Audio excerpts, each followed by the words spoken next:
That is Caitlin Clark, in a referee's face, in her own building, done being polite about it. 60 seconds earlier, she took a knee to the quad driving to the rim. No whistle. She played the rest of the night on a leg that was already turning purple. Like, look at this. She made contact first and then hits her knee in Caitlin Clark's thigh, and Caitlin Clark goes down. But the thing everybody is arguing about today is not the no call. It is what her own head coach said afterward, and what Clark did on her way to the bench, in a clip that surfaced after the buzzer and has not stopped moving since. Golden State won this 88-75. That is not the story.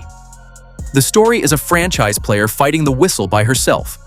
Does Indiana finally build around Caitlin Clark? Or is July 15th the night she started counting down? Tell me in the comments. I read them. Second quarter. Clark gets past her first defender and goes up for the layup. Kiah Stokes rotates over to protect the rim, leaves her feet, and her knee catches Clark in the quad. Clark hits the floor. The basket counts. The whistle never comes. Not give up a three. Clark still looking for her first points. Clark gets by Burton and gets to the rim. Up there was a foul as well, but there's Caitlin Clark's first scoring of the night. And she comes up limp. Here is why this is not a normal missed call. A blown call on a jump shot costs 2 points and you move on. A knee to the quad that does not get called becomes a contusion. And a contusion travels with you. Every cut, every drive, for the rest of the night.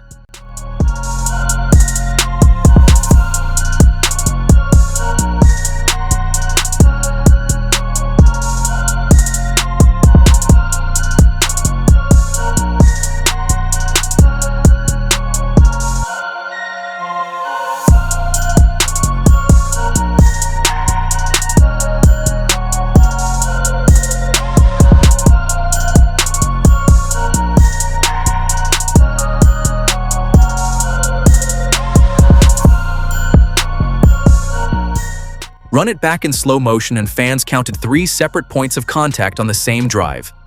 A grab from the defender she blew by. The knee from Stokes. A clip on the foot as she landed. One play. 3 chances to blow the whistle. Nobody did. And this is not isolated. 3 weeks ago against Phoenix, Alyssa Thomas made contact with Clark's throat on a loose ball. No call live. The league reviewed it and upgraded it to a flagrant 2 after the fact. That is the pattern. The contact gets acknowledged, always a day late once the points are gone. First play of the game, Caitlin Clark, they reach all the way across her body. That's a reach-in foul. That's how they play Caitlin Clark every possession. And this is what I'm talking about. The first... Golden State walked in on an 8-game winning streak with one of the nastiest defenses in basketball. Clark's own words afterward were that they were in her grill all night. That is a team you only beat with rhythm and separation. Take her burst away in the second quarter, and you have taken away the one thing that cracks them. Look at this. So remember this. Lexi Hall doesn't get the foul called. Look at this. You can see that left arm by the defender on Lexi Hall. And watch this. With the game on the line, Lexi Hall gets called for the same exact foul. It's the same exact play, and that was for the game. Now the moment. Play stops on the very next whistle. Clark does not jog to the bench. She throws a fist in the air and makes a beeline at the official, all the way at the other end of the floor. Off that rebound, and Clark is very upset. Gerda Gatling is giving Caitlin Clark a very long leash on the way she's reacting, and sometimes you just gotta let the player voice their opinion.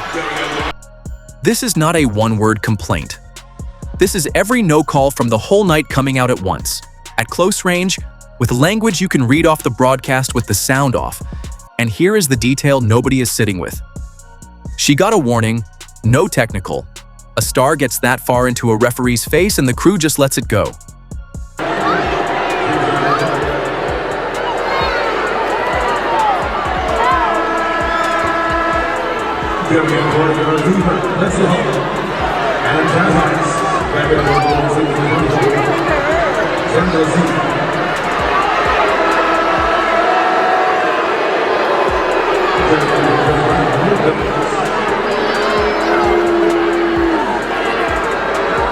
Then she walked off toward the locker room.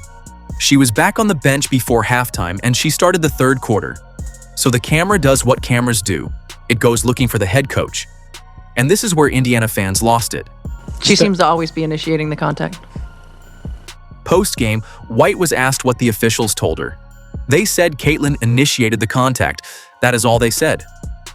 Then, with sarcasm you could hear from the back of the room, she added that Clark seems to always be initiating the contact. And then she pulled the handbrake. She is trying to not get fined. All she will say is they keep asking for consistency.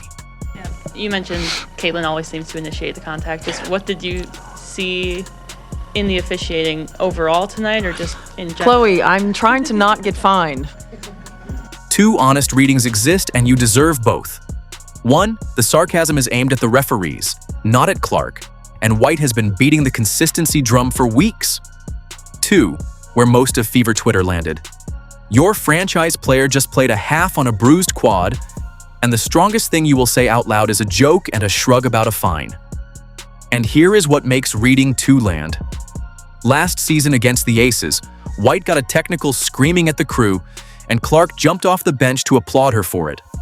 Clark knows exactly what it looks like when her coach goes to war for her.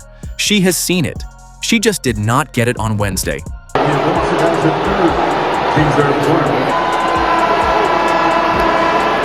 Coming in for your Fever, Lexi Hall and Ty Harris.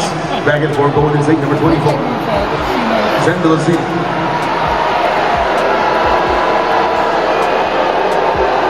Coming in number 25, Mo Gardens.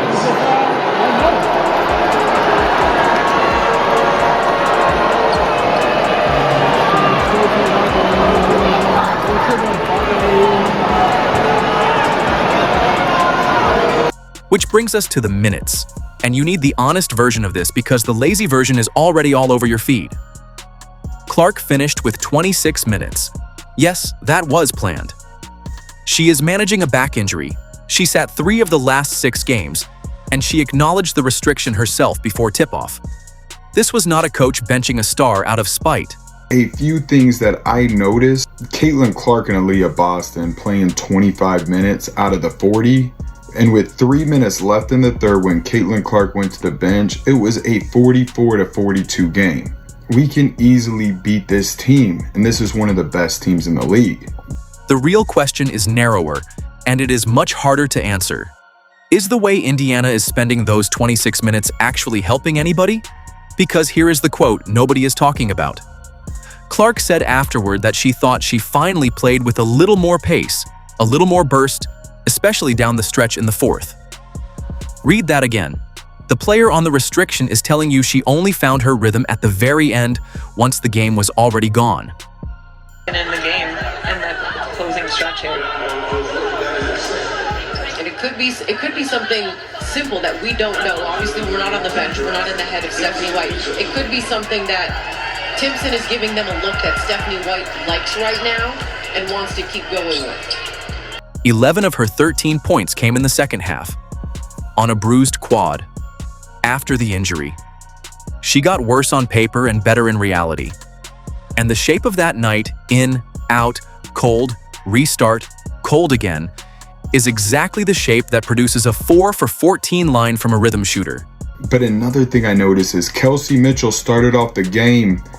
The ball went right through her hands, went out of bounds. She got her shot blocked. She made one, but then she airballed. She gets to stay in the game. She gets to find her momentum, find her game, and then she starts lighting up the other team. A minutes cap protects a body. It does not protect a rhythm. Indiana keeps managing this like those are the same thing. Now we got Stephanie White subbing Caitlin Clark out. Boom, Caitlin Clark smashes the announce table. She's pissed. She's pissed that she continues to get subbed out because she doesn't agree with the minutes restriction, yet she's lied to herself to where she needs to agree with the minutes restriction. And we're now reaching our breaking point. We're now frustrated because I continue.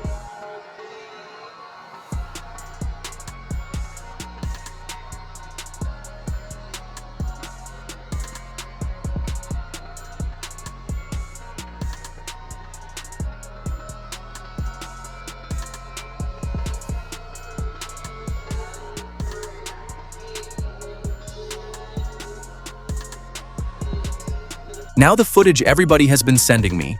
Clark comes off the floor for the final time. The clip shows her bring her hand down on the scorer's table on the way past. Not a tap. Then she walks by Stephanie White. No eye contact, no nod, nothing. Boom, smashes the announce table. Stephanie White goes to give her a dap. Caitlin Clark doesn't even want to dap her up. Caitlin Clark doesn't even want to dap up this coach. Caitlin Clark can't even look this coach in her eye. I want to be careful here because it is a 5-second clip and the internet has already decided it is a divorce filing. It might be nothing. Players walk past coaches every night, but put it next to any other game when Clark comes off and she is locked in with White immediately, hands moving. That back and forth is usually instant. Here, it is a straight line to the chair. Caitlin, can you take me through that second quarter play with Stokes that made you upset and then you hopped into the back? Like that hurts. Like the ref can't miss that, and then I have to play with a contusion in my leg the rest of the game. Like it's ridiculous. Can't miss calls like that.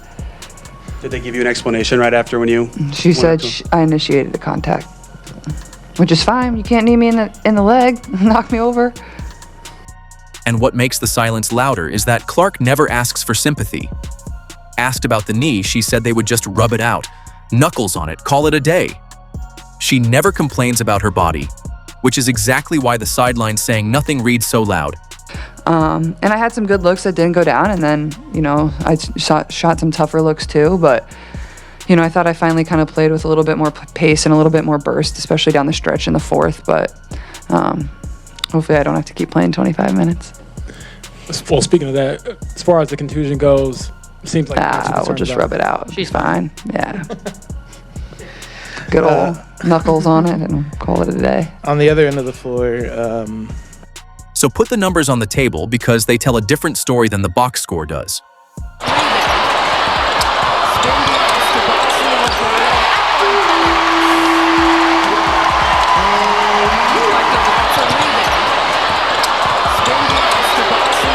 Clark, 13 points, 6 assists, 3 rebounds in 26 minutes on 4 of 14 shooting. Ugly line. Now add a bruised quad, a stop-start rotation, and the best defense in the league in her chest all night. And 11 of those 13 still came after she got hurt. Here are these half-court situations where the Valkyries are just so good. But Cunningham cannot miss! 6 for 7 from distance game in the Fever's win against Las Vegas. Timpson down low, great patience. Miscommunication there in transition. A rare fast break. Aaliyah Boston, 15 and 7. Kelsey Mitchell, 20, team high. Sophie Cunningham, 10 off the bench, including the free throws that gave Indiana its only lead of the entire game. Their only lead. All night. Golden State put 6 players in double figures. Gabby Williams, 16, Caitlin Chen, 14 off the bench. They are 18 and 7, second best record in the league. Clark works out the Boston screen.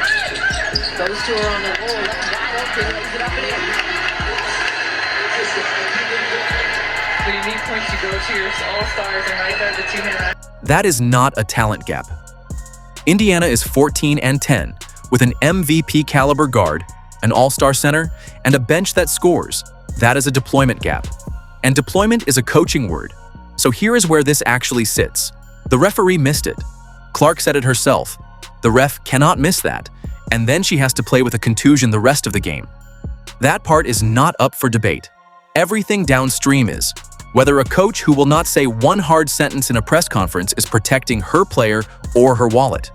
Whether a minutes cap that keeps a rhythm shooter cold is medicine or malpractice. And whether Clark, 3 seasons in, has finally watched enough. She plays Seattle on Friday. She says she is fine. She always says she is fine. So I am asking you, does Indiana finally build around Clark, or is July 15th the night she started counting down? Drop it in the comments, I answer them. Hit subscribe and turn on all notifications because this Fever story is nowhere near over. Click the video on your screen and I will see you in the next one.